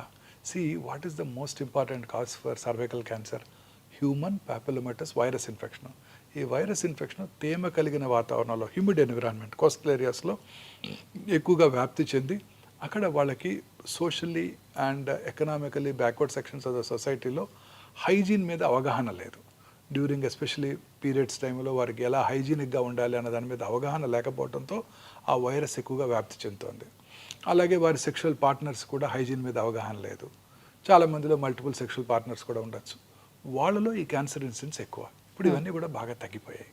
హైజీన్ మీద అందరికీ అవగాహన ఏర్పడింది. స్కూళ్ళలోనే పీరియడ్స్ టైంలో ఎటువంటి హైజీనిక్గా ఎలా ఉండాలో నేర్పుతున్నారు. శానిటరీ నాప్కిన్స్ అందుబాటులోకి వస్తున్నాయి అందరికీ కూడా. సో ఈ క్యాన్సర్ ఇన్సిడెన్స్ బాగా తగ్గిపోయింది. సర్వికల్ క్యాన్సర్ కి సంబంధించిన వ్యాక్సిన్ 4 years నుంచి ఇవ్వచ్చు అంట కదా సార్ పిల్లలకి? 10 years నుంచి ఇవ్వాలి. ఇప్పుడు మొన్న మధ్య లాస్ట్ ఇయర్ బడ్జెట్లోనే మిసెస్ నిర్మలా సీతారామన్ అనౌన్స్ చేశారు, మొత్తం భారతదేశంలో ఉన్న అందరి పిల్లలకి కూడా ఇక నుంచి ఫ్రీగా ఈ సంవత్సరం నుంచి వ్యాక్సిన్ అందజేయడం జరుగుతుంది. యూనివర్సల్ ఇమ్యునైజేషన్ ప్రోగ్రాంలో మిగతా వ్యాక్సిన్స్తో పాటు దీన్ని కూడా ఇంక్లూడ్ చేశారు. ఈ వ్యాక్సిన్ ఇప్పుడు ఇండియాలో మ్యానుఫ్యాక్చర్ చేస్తున్నారు, అందువల్ల కాస్ట్ తగ్గిపోయింది. And government of India proposes to deliver this vaccine to all children. This is only for cervical cancer అండి.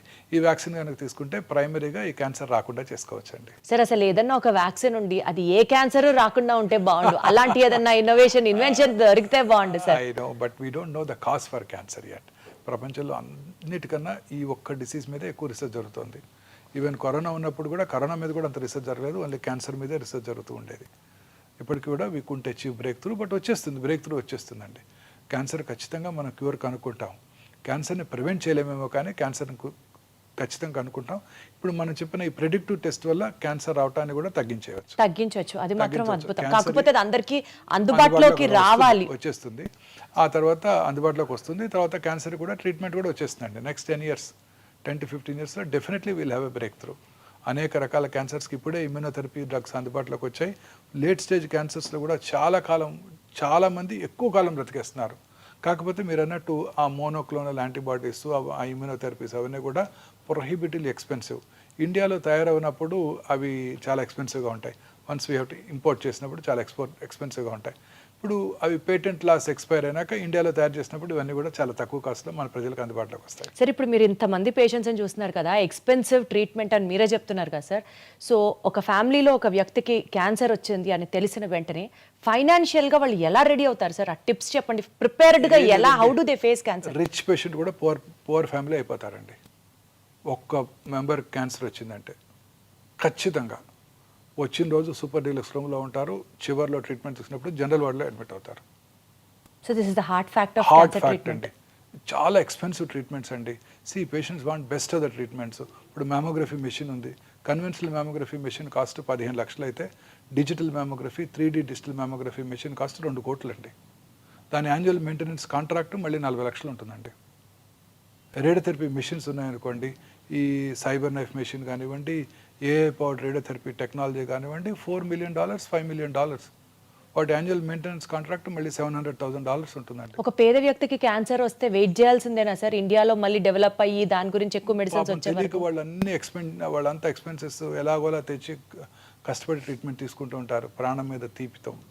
అన్ని రకాల మెడిసిన్స్ కూడా ఎక్స్పెన్సివేనండి. ప్రతిదీ ఎక్స్పెన్సివే. రోబోటిక్ సర్జరీ చేయాలంటే డిస్పోజబుల్ ఇన్స్ట్రుమెంట్స్, డిస్పోజబుల్ ఎక్విప్మెంట్ అన్నీ కాస్ట్ పెరిగిపోతున్నాయండి. అన్ని రకాల మెడిసిన్స్ పేటెంట్ లాస్ వల్ల అన్ని చాలా ఎక్స్పెన్సివ్గా ఉంటున్నాయి. అన్ని రకాల ఇమ్యూనోథెరపీస్, టార్గెటెడ్ థెరపీస్ అన్నీ ఇంపోర్ట్ చేసుకునేవే. అలాగే PET CT scan, conventional PET CT స్కాన్లో రేడియేషన్ ఎక్స్పోజర్ ఎక్కువగా ఉంటుంది. Digital PET scan machine, conventional PET CT scan machine 5 to 6 crores అయినట్టయితే digital PET scan machine 14 to 18 crores అవుతుంది. On top of it annual maintenance contract సంవత్సరానికి అది పెరిగిపోతుంటుంది.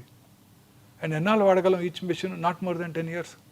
10 yearsలో మళ్ళీ replace చేసేయాలి. ఇంత కాస్ట్లీ ట్రీట్మెంట్ ఇప్పించినా సరే, సర్జరీ చేసినా సరే, తిరిగి మళ్ళీ క్యాన్సర్ రెమిషన్ నుంచి ఉంటుందా లేదా, తిరిగి వస్తుందా లేదా, తిరిగి రాదా అని చెప్పడానికి కూడా గ్యారంటీ లేదు.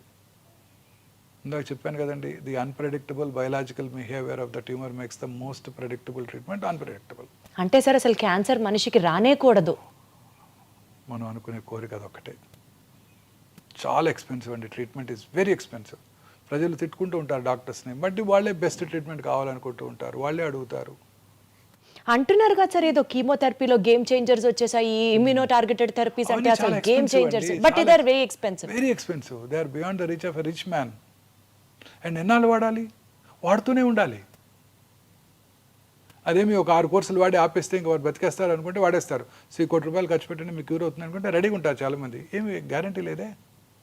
మరి ఎట్లా సార్ ఒక పేదవాడికి క్యాన్సర్ వస్తే దిక్కేంటి సార్? అంటే ఇప్పుడు గవర్నమెంట్ అనేక రకాలుగా ఈ ఆయుష్మాన్ భారత్, ఆరోగ్యశ్రీ ద్వారా చాలామంది క్యాన్సర్ పేషెంట్స్కి అతి తక్కువ ఖర్చులో ఫ్రీగా కూడా ట్రీట్మెంట్ చేయగలుగుతున్నాం. అదొక్కటే మనకి గ్రేటెస్ట్ అసెట్. సార్ నాకు ఒకటి అనిపిస్తుంది, చెప్పండి sir if I'm wrong or right. ఇప్పుడు మనకి ఈ ఇన్సూరెన్స్లు ఉంటాయి చూడండి సార్, క్యాన్సర్ ట్రీట్మెంట్కి ఇన్సూరెన్స్ ఇస్తారు. మీరు ఇందాక అర్లీ క్యాన్సర్ డిటెక్టివ్ టెస్ట్ చెప్పారు చూడండి, దానికి ఇస్తే చాలా మంది కనీసం చేసుకొని సిచ్యువేషన్ వర్స్ట్ చేయరు కదా సార్. వాటికి ఎవరు ఇన్సూరెన్స్, అన్ని రకాల క్యాన్సర్ ట్రీట్మెంట్స్ కూడా ఇన్సూరెన్స్ కవర్ అవ్వదు. అందులో చిన్న లెటర్స్లో పెద్ద పాలసీ సైన్ చేశారా మీరు? ఇన్సూరెన్స్ పాలసీ కట్టినప్పుడు ముందు ఇమీడియట్గా మీరు ఒక 50 lakhs 1 crore ఇన్సూరెన్స్ తీసుకోండి. చిన్నపిల్లలు మీకు ఇన్సూరెన్స్ ఇస్తారు. ఇప్పుడు పెద్ద వయసు వచ్చినాక 50 ఏళ్ళు వచ్చాక ఇన్సూరెన్స్ అడిగితే అంత అమౌంట్కి ఇవ్వని కూడా ఎవరు, ప్రీమియం చాలా ఎక్కువగా ఉంటుంది. పిల్లలు కాబట్టి మీకు ఇప్పుడు ఇస్తారు. అందులో చిన్న లెటర్స్, స్మాల్ లెటర్స్లో చాలా ఉంటాయి.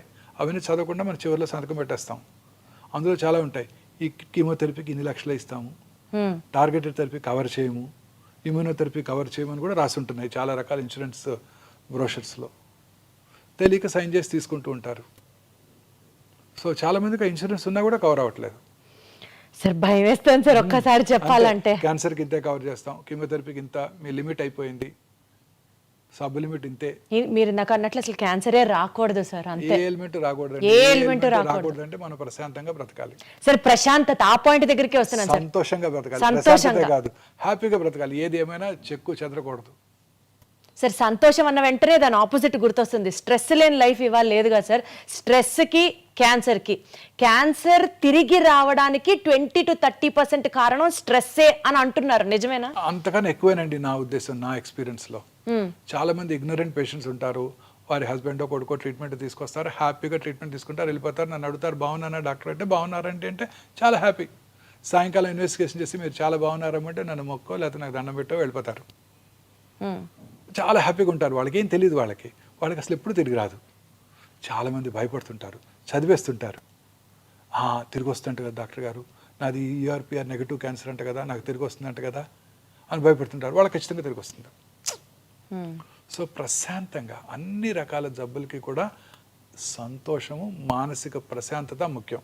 క్యాన్సర్ ఉందని తెలిస్తే ఎలా సంతోషంగా ఉంటారు సార్? మీకైనా అదే నేను చెప్పేది అదే. అందుకే చాలా మంది పేషెంట్ మనం ప్రిపేర్ చేయాలి. ఎంత లేట్ స్టేజ్ అయినా పేషెంట్కి మీరు చెప్పక్కర్లేదు. నా ఉద్దేశం అదే. నేను చాలాసార్లు అసలు ఎవరికి చెప్పను, అన్లెస్ వాళ్ళ రిలేటివ్స్ ఇన్సిస్ట్ చేస్తే తప్ప పేషెంట్కి చెప్పను. సో ఏం పర్లేదు, తగ్గిపోతుంది అనే ధైర్యం చెప్తాను. మీకు నిజం తెలుసు, నాకు తెలుసు, వాళ్ళ అటెండ్ ఫ్యామిలీ మెంబర్స్కి కూడా తెలుసు. కానీ అలాంటి వాళ్ళే they do very well. So మీరు నేను కూడా ప్రశాంతంగా ఉండాలి. మానసికంగా మనం ప్రశాంతంగా ఉంటే ఏ జబ్బులు రావు. ప్రశాంతత ఎక్కడ దొరుకుతుంది సార్? కేజీ ఎంత సార్ ప్రశాంతత? అది సంపాదించుకోగలటం మన గొప్పతనం మేడం. ఏది ఏమైనా మనం మాత్రం హ్యాపీగా ఉండాలి. ఎలాంటి ఆపద వచ్చినా మనం ప్రశాంతంగా ఉంటే దాన్ని గెలవచ్చు. సో ఉదాహరణకి చాలాసార్లు మీరు క్రికెట్ మ్యాచ్ చూస్తుంటారు, లాస్ట్ ఓవరు ఎవరు ప్రశాంతంగా ఆడితే వాళ్ళే గెలుస్తారు కదా. 20-20. మీరు ఎట్లా ఉంటారు sir despite of all so many stresses daily? మీ ప్రశాంతంగా మీరు ఏం చేస్తారు every day to be so peaceful? See, you have to be at this age. I'm 60 now. I crossed 60. నాకు ఇంకేం ఆందోళన ఉందండి? But otherwise also, sir, I've achieved whatever I wanted. I don't want anything else. I'm doing my job. I do రెగ్యులర్గా నా food మంచిగా చక్కగా తీసుకుంటాను. అన్ని రకాలుగా హ్యాపీగా ఉన్నాను. నాకు ఏ ప్రాబ్లమ్స్ లేవు. చాలాసార్లు నాకు ఇబ్బంది వచ్చేది, పేషెంట్కి సర్జరీ చేశాక ఏమైనా కాంప్లికేషన్స్ వచ్చాయనుకోండి, వాళ్ళు పెట్టే బాధే నాకు బాధ, లేకపోతే ఏముండదు. అన్ని రకాలుగా చెప్తాము. కొన్ని రకాల మేజర్ సర్జరీస్ చేసినప్పుడు కాంప్లికేషన్స్ రావచ్చు. కాంప్లికేషన్ రాకుండా ఏ సర్జన్ కూడా సర్జరీ చేయలేరు. ప్రపంచంలో బెస్ట్ ఆఫ్ ద టీమ్స్కి మేయో క్లినిక్లో అయినా, రాయల్ మాస్టన్ హాస్పిటల్ అయినా కాంప్లికేషన్స్ వస్తాయి సర్జరీ తర్వాత. పేషెంట్స్ ఆ కాంప్లికేషన్ వచ్చినప్పుడు రిలేటివ్స్ మాకు చాలా ఇబ్బంది పెడుతుంటారు. అలాంటి చిన్న ఇబ్బందులు తప్ప నాకు ఏ రకమైన ఇబ్బంది నన్ను అసలు బాధ పెట్టదు నన్ను. అంటే మీరు మెడిటేషన్ చేస్తారా sir everyday? My OP is my meditation. చెప్పాను కదా, 8 o'clock ఓపీలోకి వెళ్తే 1 వరకు టైమే తెలియదు నాకు. అసలు క్లాక్ ఉండదు. 1 o'clock రాగానే తెలుస్తుంది కొంచెం కడుపులో ఆకలేస్తుంటుంది. 1:15 అట్లా 1:15 అయి ఉంటుంది టైము. చూస్తే time 1:15. But otherwise also sir stress వల్ల క్యాన్సర్ రికర్ అవుతుంది అంటారా? స్ట్రెస్ వల్ల క్యాన్సరే వస్తుంది కూడా అంటారా? వల్ల అన్ని రకాల ఎలిమెంట్స్ ఇంక్లూడింగ్ క్యాన్సర్ వస్తాయండి. Coronary artery disease, cerebrovascular accident, cancer కూడా అన్ని రకాల జబ్బులకి స్ట్రెస్సే కారణం. మన ఇమ్యూనిటీ తక్కువ అవుతుంది. మనం ఎప్పుడైతే హ్యాపీగా లేనప్పుడో మన ఇమ్యూనిటీ తగ్గుతుంది. ఇమ్యూనిటీ తగ్గినప్పుడు ఈ మ్యూటేషన్స్ పైచేయి సాధిస్తాయి. They take upper hand. Coronary artery disease కానివ్వండి, కరోనా ఇన్ఫెక్షన్ కానివ్వండి, సెరిబ్రోవాస్కులర్ యాక్సిడెంట్ కానివ్వండి, క్యాన్సర్ కానివ్వండి, అన్ని రకాల ఎలిమెంట్స్కి స్ట్రెస్సే కారణం. ప్రశాంతంగా ఉంటే ఏ జబ్బు రాదు. ప్రశాంతంగా ఉంటే వైరల్ ఇన్ఫెక్షన్ వచ్చినా తొందరగా తగ్గిపోతుంది. మంచి నిద్ర, సంతోషం. సార్ ఆటో ఇమ్యూన్ డిసీజెస్ ఉన్న వాళ్ళకి క్యాన్సర్ ఇన్సిడెన్స్ ఎక్కువ అంటారు, నిజమేనా ఇది? అలానే ఏం లేదండి. కొన్ని రకాల ఎలిమెంట్స్ ఉండొచ్చు, కానీ అంత స్పెసిఫిక్గా ఆటో ఇమ్యూన్ డిసీజ్ ఉన్న వాళ్ళకి క్యాన్సర్ వస్తుందని ఏం లేదు. బికాజ్ వాళ్ళలో ఆల్రెడీ రోగనిరోధక శక్తిని సప్రెస్ చేయబడుతూ ఉంటుంది కాబట్టి క్యాన్సర్ రావడానికి ఆస్కారం ఎక్కువ ఉంది అని ఆటో ఇమ్యూన్ డిసీజ్ అంటే మన బాడీలో ఉన్న ఇమ్యూన్ మెకానిజం మన ఓన్ ఆర్గన్స్ మీద అగెన్స్ట్గా పనిచేస్తాయి. మామూలుగా ఇప్పుడు ఉదాహరణకి ఒక ఇండివిజువల్కి కిడ్నీ ట్రాన్స్ప్లాంట్ చేసామనుకోండి. కిడ్నీ ట్రాన్స్ప్లాంట్ చేస్తే ఏమవుతుంది, అది ఒక ఫారిన్ బాడీ, దాన్ని మన బాడీ రిజెక్ట్ చేస్తుంది. ట్రాన్స్ప్లాంట్ ఆర్గన్ రిజెక్ట్ చేస్తుంది. ఆ ట్రాన్స్ప్లాంటెడ్ ఆర్గన్ రిజెక్షన్ చేయకుండా ఉండటానికి వాళ్ళకి ఇమ్యూనోసప్రెసివ్ థెరపీ ఇస్తారు. కిడ్నీ ట్రాన్స్ప్లాంట్ తర్వాత కానీ, హార్ట్ ట్రాన్స్ప్లాంట్ కానీ, లివర్ ట్రాన్స్ప్లాంట్ తర్వాత కానీ. ఆ ఇమ్యూనోసప్రెసివ్ థెరపీ ఇచ్చినప్పుడు ఆ రిజెక్షన్ని మనం ప్రివెంట్ చేయగలుగుతాం. బట్ క్యాన్సర్స్ రావడానికి అవకాశం ఉంటుంది. Exactly sir. ఇప్పుడు ఒక పేషెంట్కి రియల్ ఇన్సిడెంట్ అనమాట. ఒక పేషెంట్కి మెలనోమా వచ్చింది. మెలనోమా వచ్చిన తర్వాత, మెలనోమా అంటే తెలుసు కదండి, స్కిన్ క్యాన్సర్. మెలనోమా వచ్చిన 20 yearsకి అంటే వచ్చి క్యూర్ అయిపోయింది ఆయనకి. 20 years తర్వాత ఈ వాజ్ బ్రెయిన్ డెడ్. 20 years అయిపోయింది కదా, ఆయన కిడ్నీ తీసుకెళ్ళి ఇంకెవరికో ట్రాన్స్ప్లాంట్ చేశారు. మరి ట్రాన్స్ప్లాంట్ చేసినప్పుడు వాళ్ళకి ఇమ్యూనోసప్రెసివ్ థెరపీ ఇస్తారు కదండి. ఇమ్యూనోసప్రెసివ్ థెరపీ ఇచ్చినప్పుడు వాళ్ళకి మెలనోమా వచ్చింది. అంటే melanoma is a skin disease. ఆ మెలనోమా క్యాన్సర్ కణాలు ఆ పేషెంట్ యొక్క కిడ్నీలో ఉన్నాయి. డార్మెంట్గా 20 years ఉన్నాయి. ఎందుకంటే ఆయన రెసిస్టెన్స్ బాగుంది కాబట్టి. 20 years తర్వాత ఇక్కడ ఇమ్యూనోసప్రెస్డ్ ఇండివిజువల్, ఎందుకంటే ఇమ్యూనోసప్రెసివ్ థెరపీ ఇచ్చారు కాబట్టి transplant రెసిపియంట్కి మెల్లమ్మ took upper hand Aggravate and he got melanoma. So again emphasizing the fact that immunity is the most important factor. If you are happy, your immune system is strong. Yes.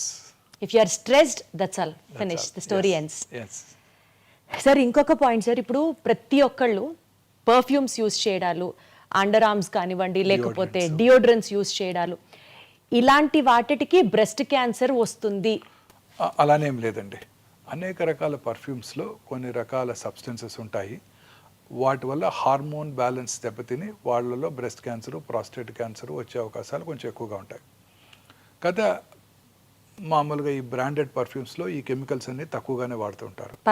పర్వాలేదు. Cheaper perfumes కొన్నప్పుడే ఈ problems ఉంటాయి.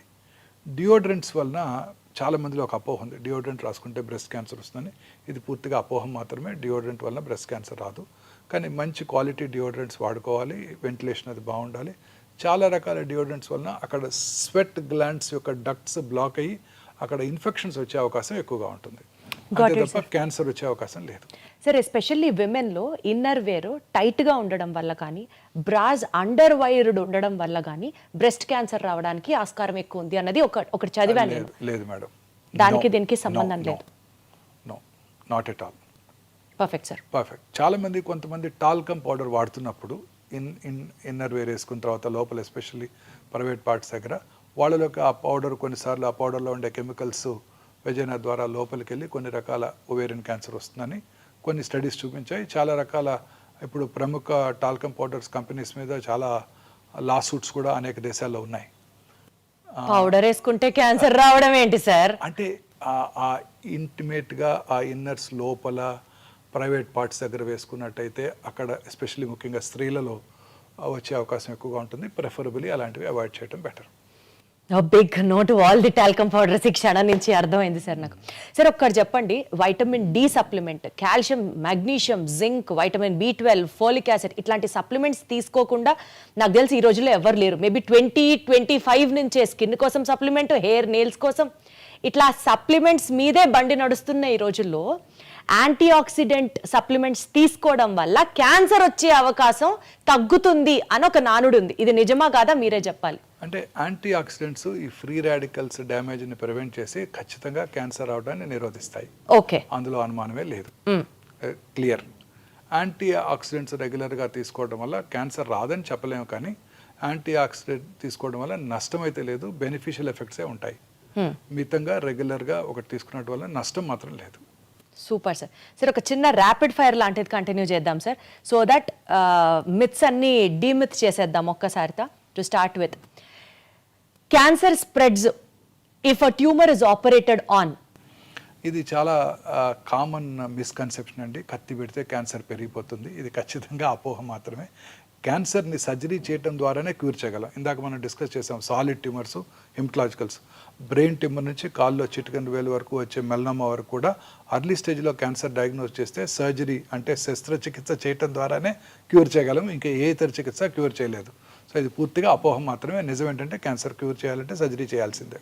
Sir early stages లో కనుక detect చేస్తే cancer ని మనం వాళ్ళని కంప్లీట్ గా నివారించచ్చా? క్యాన్సర్ అంటే ఇంకా వాళ్ళ క్యాన్సర్ లేకుండా సర్జరీ చేసి క్యూర్ చేయగలం. సర్జరీ చేసి అర్లీ స్టేజ్ లో కూడా? ఎస్, ఎర్లీ స్టేజ్ లోనే సర్జరీ చేస్తాం. అచ్చా. కార్సినోమా టమ్ కానివ్వండి, బ్రెయిన్ క్యాన్సర్ కానివ్వండి, లంగ్ క్యాన్సర్ కానివ్వండి, అర్లీ స్టేజ్ లోనే సర్జరీ చేయడం జరుగుతుంది. Perfect sir. స్మోక్ చేసే వాళ్ళకే లంగ్ క్యాన్సర్ వస్తుంది? లేదు, స్మోక్ చేయని 12 ఏళ్ళ ఆడపిల్ల కూడా లంగ్ క్యాన్సర్ రావచ్చు. సరే, మగవాళ్ళకి బ్రెస్ట్ క్యాన్సర్ అన్నారు, 12 ఏళ్ళ ఆడవాళ్ళకి లంగ్ క్యాన్సర్ అంటున్నారు. స్మోక్ చేయని 12 ఏళ్ళ ఆడపిల్లకి వారి తండ్రి గారు కూడా స్మోక్ చేయలేదు, పాసివ్ స్మోకర్ కూడా కదా అమ్మాయి. చాలా మంది లేడీస్ రెగ్యులర్గా చూస్తుంటాను. కానీ లేడీస్లో వచ్చే లంగ్ క్యాన్సర్స్ జనరల్గా ఇందాక నేను చెప్పాను జెనెటిక్ మ్యుటేషన్ వల్ల వస్తుందని.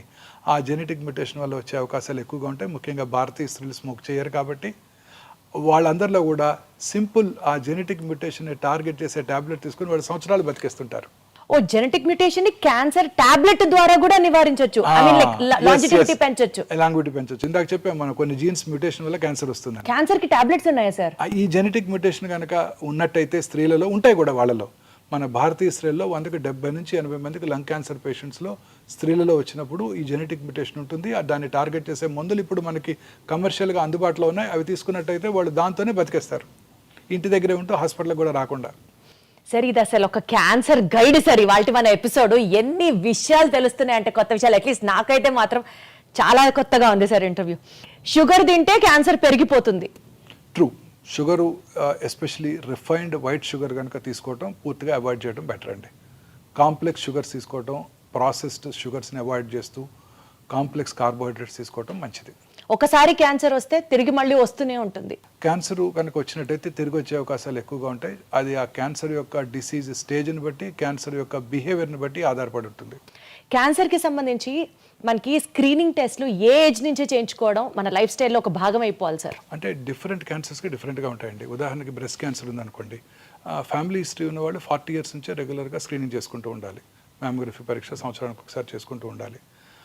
ఫ్యామిలీ హిస్టరీ లేని వాళ్ళు కూడా ఎస్పెషల్లీ మిడిల్ ఇన్కమ్ గ్రూప్స్లో ఉండే స్త్రీలు 50 years దాటిన తర్వాత రెగ్యులర్గా అప్ టు 65 రెగ్యులర్గా మ్యామోగ్రఫీ స్క్రీనింగ్ చేయించుకోవాలి. అలాగే ప్రతి స్త్రీకి కూడా 20 ఏళ్ళ నుంచే వారికిగా వారు పరీక్ష చేసుకుంటూ, వారి యొక్క శరీరం మీద అవగాహన పెంచుకుంటూ, వారి బ్రెస్ట్ని ఎగ్జామిన్ చేసుకుంటూ, స్నానం చేసేటప్పుడు కూర్చొని, పడుకున్నప్పుడు రూమ్కి వచ్చాక పడుకొని రెగ్యులర్గా ఎగ్జామిన్ చేసుకోవడం ద్వారా వాళ్ళ శరీరం మీద అవగాహన పెరిగి ఆ బ్రెస్ట్లో వచ్చే చిన్న చిన్న మార్పులను వాళ్ళు గ్రహించి వారి డాక్టర్ దృష్టికి తీసుకెళ్ళగలుగుతారు. అలాగే గర్భసించి ముఖద్వార cancer, once they are sexually active, marriage అయిన తర్వాత వాళ్ళు పాప్స్మియర్ టెస్టింగు ఫస్ట్ 3 years, ఆ 3 years కనుక నార్మల్గా ఉన్నట్టయితే ఆ తర్వాత కూడా రెగ్యులర్గా ఇంటర్వెల్స్లో ఇయర్లీ ఒకసారి డాక్టర్తో పరీక్ష చేయించుకోవటం, లేడీ డాక్టర్తో.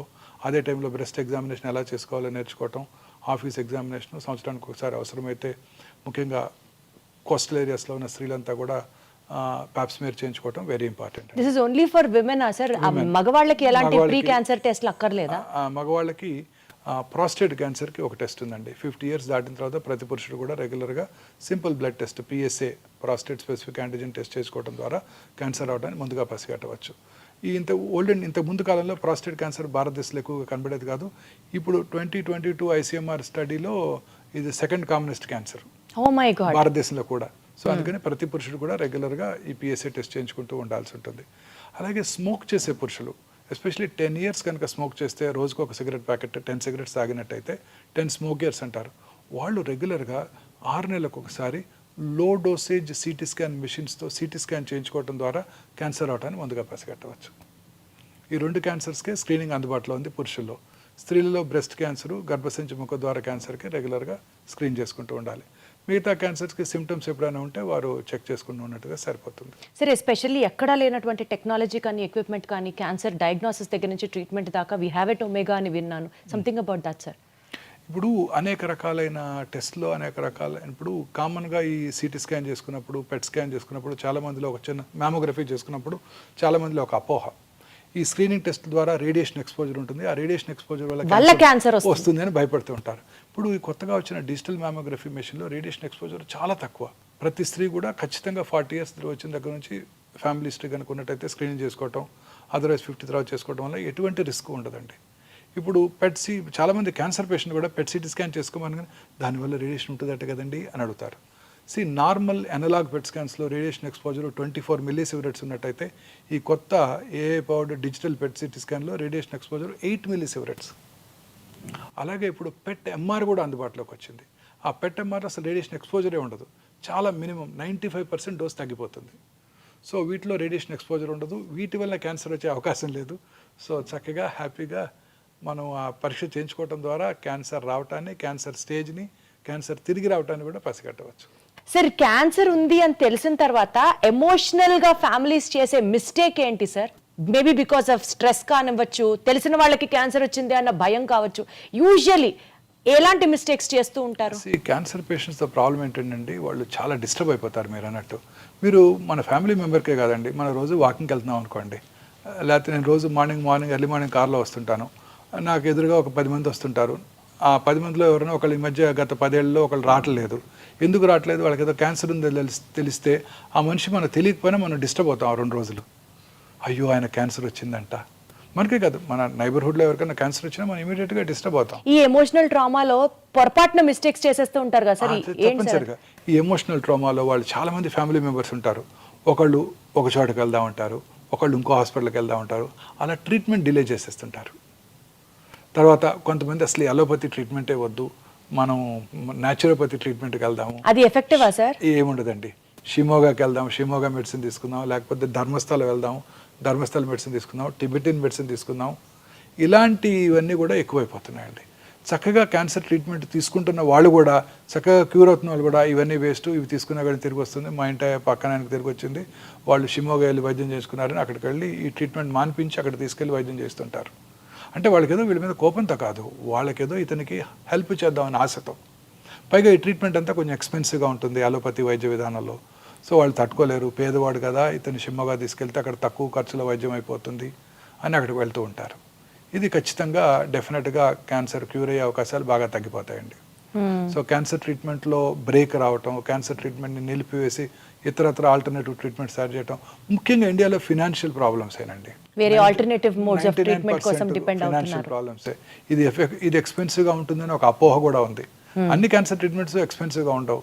ఎక్స్పెన్సివ్ ట్రీట్మెంట్ అందుబాటులో ఉంటుంది, చీపర్ ట్రీట్మెంట్స్ అందుబాటులో ఉంటాయి. మీరు కారు కొనుక్కోవాలంటే అందరూ 50 లక్షలు పెట్టి బెంజ్ కారు కొనుక్కోకర్లేదు, 2 లక్షలకి మారుతి కారు కూడా లభ్యం అవుతుంది కదా. అర్లీగా డిటెక్ట్ చేసి డాక్టర్ దగ్గరికి రాగలిగితే, డాక్టర్ హెల్ప్ తీసుకుంటే, అర్లీగా కనుక డిటెక్ట్ అయితే తక్కువలోనే అయిపోవచ్చు కదా సార్. సార్ అసలు ఎట్లా తెలుస్తుంది sir science and symptoms of cancer ఏంటి చెప్పండి. అదే మెయిన్ ప్రాబ్లం అండి. Cancer is a silent killer. Symptoms ఏమి కలిగించదు. చాలాసార్లు లేట్ స్టేజ్లోనే సిమ్టమ్స్ వస్తాయి. చిన్న చిన్న సిమ్టమ్స్ ఉంటాయి, అవి జనరల్గా అందరూ నెగ్లెక్ట్ చేస్తారు. ఏంటి సార్ అలాంటి ఒక 5 to 7 సైన్స్ చెప్పండి. ఉదాహరణ పైనుంచి కిందకి వెళ్దాం. Brain headache, early morning headache వచ్చింది అనుకోండి ఎవరికైనా, అది అశ్రద్ధ చేయకూడదు. ఇంటెన్సిటీ పెరిగిపోతుంది అనుకోండి రెగ్యులర్గా, అశ్రద్ధ చేయకూడదు. పొద్దున్నే 3 గంటలకి హెడేక్తో నిద్రలేగుస్తున్నాం అనుకోండి, అది అశ్రద్ధ చేయకూడదు. హెడేక్తో పాటు వామిటింగు, మెమరీ లాసు, ఫిట్స్ రావడం అంటే ఖచ్చితంగా అది బ్రెయిన్ ట్యూమర్ని సూచిస్తుంది. కొన్ని ఫంక్షనల్ అబ్నార్మాలిటీ, సడన్గా జ్ఞాపక శక్తి తగ్గిపోవటం, జ్ఞాపక శక్తి తగ్గిపోవటం, విజన్ డిస్టర్బెన్సెస్ రావటం, ఇవన్నీ కూడా బ్రెయిన్ ట్యూమర్ లక్షణాలు. చిన్న చిన్న ఎరుపు తెలుపు మిళితమైన ప్యాచెస్ రావటం ఓరల్ క్యావిటీలో, నాలుక మీద కానివ్వండి, బక్కల క్యావిటీలో కానివ్వండి. మానని నొప్పి లేని పుండు క్రమంగా పెరుగుతోంది మానకుండా, అది క్యాన్సర్ పుండు కావచ్చు. అలాగే బ్లడ్ రావటం, ఎక్కడి నుంచి ఓరల్ క్యావిటీలోంచి కానీ, స్వరపేట నుంచి కానీ ఎక్కడి నుంచి బ్లడ్ రావటం, feeling of foreign body sensation థ్రోట్లో. తర్వాత వాయిస్ బొంగురుపోవటం, వెరీ కామన్ సిమ్టమ్ స్వరపేట క్యాన్సర్కి, లంగ్ క్యాన్సర్కి. మానని దగ్గు, చాలామంది నెగ్లెక్ట్ చేస్తారు స్మోకర్స్. లాస్ట్ ఇయర్ కూడా ఇలానే వచ్చింది, అప్పుడు సిటీ స్కాన్ కూడా చేయించారు, నార్మల్గా ఉందంటారు. మానని దగ్గు, తగ్గినప్పుడు ఫ్లెమ్లో బ్లడ్ రావటం, లో గ్రేడ్ చెస్ట్ పెయిన్ రావటం, ఆకలి తగ్గిపోవటం. ఈ 3 వెరీ ఇంపార్టెంట్ సిమ్టమ్స్ అండి. ఆకలి తగ్గటం, తినాలని పెంచిపోవటం, బ్రేక్ఫాస్ట్ టేబుల్ దగ్గరికి వెళ్ళటం, తినకుండా వెనక్కి రావటం, అయితే నువ్వు ఇడ్లీ తినగానే ఒక ఇడ్లీ తినగానే పొట్ట ఫుల్ అయినట్టు ఉండటం. ఇవి అలాగే లో గ్రేడ్ ఫీవరు, కొంచెం అలసటగా ఉండటం, ఇవన్నీ ఎప్పుడు కూడా అశ్రద్ధ చేయకూడదు. అలాగే మింగుతున్నప్పుడు ఫుడ్ అడ్డం పట్టడం, ముందు సాలిడ్స్ అడ్డం పట్టడం, తర్వాత లిక్విడ్స్ కూడా అడ్డం పట్టడం. తర్వాత స్టమక్ క్యాన్సరు, సౌత్ ఇండియన్ మెన్లో కామనెస్ట్ క్యాన్సరు. కొంచెం ఫుడ్ తినగానే పొట్ట ఫుల్ అయిపోయినట్టు ఉండటం, రోజు బ్రేక్ఫాస్ట్కి 4 ఇడ్లీలు తింటాం, ఇప్పుడు 1-2 తినగానే పొట్ట ఫుల్ అయిపోతుంది, నాకేదో గ్యాస్ ఉంది, గ్యాస్ పట్టేసింది అనుకుంటారు తప్ప క్యాన్సర్ ఉందని ఎవరు అనుకోరు. వామిటింగ్ రావటం, బెల్చింగ్స్ ఎక్కువగా రావటం, అన్డైజెస్టెడ్ ఫుడ్ ఉన్నప్పుడు ఆ బెల్చింగ్, ఫౌల్ స్మెల్లింగ్ బెల్చింగ్ రావటం, ఆ తర్వాత వామిటింగ్ రావటం, వామిటస్లో రక్తం పట్టడం, వెయిట్ తగ్గిపోవటం, ఇవన్నీ కూడా గ్యాస్ట్రిక్ క్యాన్సర్ లక్షణాలు. మలమూత్ర విసర్జన అలవాట్లో మార్పు రావటం, మోషన్లో బ్లడ్ పట్టడం, రకరకాలుగా చాలాసార్లుగా మోషన్ పాస్ చేయటం, మోషన్లో గమ్ లాంటి వైటిష్ మెటీరియల్ రావటం, బ్లడ్ రావటం, యూరిన్లో బ్లడ్ పట్టడం, ఇంటర్మెన్స్ట్రల్ బ్లీడింగ్, పీరియడ్స్ కాని టైంలో బ్లడ్ రావటం, పోస్ట్ కాయిటల్ బ్లీడింగ్ ఉండటం, లో గ్రేడ్ లోవర్ అబ్డామినల్ పెయిన్, గర్భసంచి ముఖద్వార క్యాన్సర్ లక్షణాలు. బాడీలో ఎక్కడైనా ఏదైనా లంపు క్రమం తప్పకుండా పెరిగిపోవటం, నొప్పి లేకుండా ఉండటం, పుట్టుమచ్చలు ఎస్పెషల్లీ పుట్టుమచ్చలో సైజు ర్యాపిడ్గా పెరగటం, ఫ్లేక్స్గా పెల్సులుగా ఊడిపోవటం, కలర్ మారటం, ఇర్రెగ్యులర్గా తయారవటం, పుట్టుమచ్చ నుంచి పుండు పట్టడం, బ్లడ్ రావటం, ఇవన్నీ కూడా పుట్టుమచ్చలు క్యాన్సర్గా మారుతున్నాయని మనం గ్రహించాలన్నమాట. మీరు చెప్పిన ఈ కామన్ సిమ్టమ్స్ యూజువల్లీ అవాయిడ్ చేసేవే సార్. కొంచెం అరక్కపోయినా ఈ రోజు అరగలేదులే అనుకుంటాం, కానీ అమ్మో ఇక్కడ ఏదో ఉంది అని అయితే నెగ్లెక్ట్ చేస్తాం. లూజ్ మోషన్స్ అవుతాయి, కాన్స్టిపేషన్ వస్తుంది, లాస్ట్ వీక్ వెళ్ళి బావర్చీలో తిన్నాం అందువల్లనే వస్తుంది, ఆమె వీక్ డిసెంట్రీ అనుకుంటారే తప్ప క్యాన్సర్ ఉందని అనుకోరు. బ్లీడింగ్ అవ్వగానే హెమరాయిడ్స్, పైల్స్ లాస్ట్ ఇయర్ కూడా ఎలా ఉన్నాయో కొన్నిసార్లు తగ్గిపోతుంది అనుకుంటారే తప్ప అశ్రద్ధ చేస్తారు. అశ్రద్ధ చేసినా మాక్సిమం సార్ 1-2 డేస్ చూసి తర్వాత ఇమ్మీడియట్గా డాక్టర్ దగ్గరికి వచ్చేయడమే కదా. ఎనీ సిమ్టమ్ అండి పర్సిస్టెంట్గా ఉన్నట్టయితే, బ్లీడింగ్ అవుతూనే ఉంది గత వారం రోజులుగా 15 రోజులుగా అంటే అశ్రద్ధ చేయకూడదు. హెమరాయిడ్స్ ఉన్నాయి అనుకోకూడదు. ఒకవేళ వెళ్ళి డాక్టర్ చూపించుకొని హెమరాయిడ్స్ ఉన్నా ఆ హెమరాయిడ్స్కి ట్రీట్మెంట్ తీసుకోవాలి. ట్రీట్మెంట్ తీసుకున్నాక బ్లీడింగ్ ఆగిపోవాలి. చాలాసార్లు హెమరాయిడ్స్ ఉంటాయి, దానిపైన ఒక 5 సెంటీమీటర్ల దూరంగా క్యాన్సర్ కూడా ఉంటుంది.